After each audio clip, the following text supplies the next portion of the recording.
महाराष्ट्र शासन वन विभागातर्फे समस्त ग्रामस्थांना जाहीर आवाहन। सावधान, आपण बिबट्या प्रवण क्षेत्रात आहात। ग्रामस्थांनी घ्यावयाची दक्षता। कामानिमित्त वाडी, वस्ती ते शेत, त्याचप्रमाणे शालेय विद्यार्थी यांचे घरापासून शाळेत ये जा करताना शक्यतो समूहाने जावे। विविध जत्रा, यात्रा, उरूस, हंगाम या कालावधीत वाडी वस्तीवरून रात्रीच्या वेळी घरी जाताना विशेष काळजी घ्यावी। शेतात वाकून काम करताना बिबट्याने पाठीमागून हल्ला करण्याची शक्यता जास्त असते, त्यामुळे ग्रामस्थांनी याबाबत विशेष दक्ष राहावे। बिबट्याने मनुष्य प्राण्यावर किंवा आपले पशुधनांवर हल्ला केल्यास त्याबाबतची माहिती तत्काळ वनपरिक्षेत्र कार्यालयास द्यावी।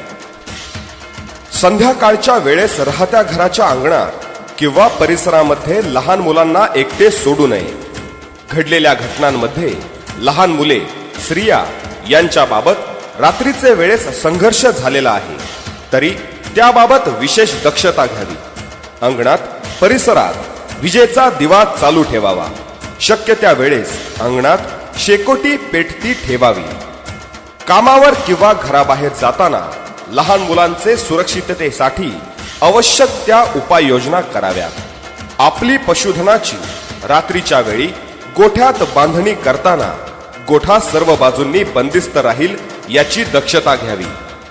गुराख्यांनी आपली गुरे चरायला घेऊन जाताना जमावाने जावे। गावापासून दूर तसेच वनांचे खूप जवळ गुरे चरायला घेऊन जाऊ नये। बिबट्याचे संदर्भात प्राप्त होणाऱ्या चुकीच्या बातम्या, अफवा पसरवू नये व त्यापासून दूर राहावे। मोबाईल अथवा रेडिओवर गाणी चालू ठेवूनच शक्यतो घुंगरांची काठी जवळ बाळगून सहकार्याबरोबर शेतास पाणी द्यावे। रात्रीच्या वेळी हे अत्यंत आवश्यक आहे। कधीही बिबट्याचा पाठलाग करू नये, कारण तो घाबरून उलटा हल्ला करू शकतो। बिबट्या समोरून आल्यास जोरात आरडाओरडा करावा। खाली वाकू नये किंवा ओनवे झोपू नये। रात्री उघड्यावर झोपू नये।